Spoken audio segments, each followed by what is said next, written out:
Salam, hər vaxtınız xeyir. Mən İbrahim müəllim, sizin riyaziyyat müəlliminiz. Gəlin bu möhtəşəm sualın izahına birlikdə baxaq. Sual şərtində MNK-nın natural ədədlər olduğu qeyd olunmuşdur. Görürük ki, burada m kvadrat plus 2mn plus n kvadrat var. Bu əslində müxtəsər vurma düsturudur. Yəni m müstəgəl n-in mötərizə kvadratıdır. Çıxılsın k-nın kvadratı bərabərdir 23.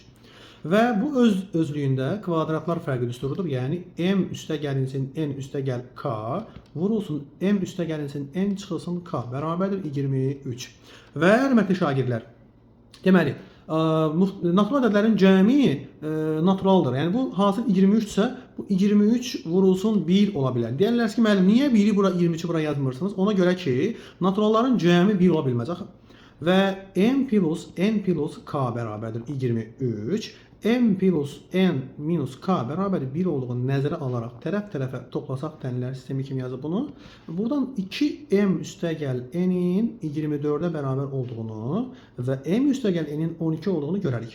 M üstəgəl n-in 12 qiymətini aparıb bu birinci tənlikdə yerinə qoysaq görərik ki, k bərabər olar 23 çıx 12-yə, yəni k bərabərdir 11. K-nın və m üstəgəl n-in qiymətlərini şərtdə soruşulan hissəyə yerinə qoysaq, yəni bu hissədə yerinə yazsaq, burada nə alarıq? 3 vurulsun m üstəgəl n-imiz 12-dir, çıxılsın 2 vurulsun k-mız 11-dir, bərabərdir 36 çıxılsın 22, 14. D variantı. Bu tip sualları yenə görmək istəyirsinizsə, kanalımıza üzv olub, like edərək paylaşmağı unutmayın.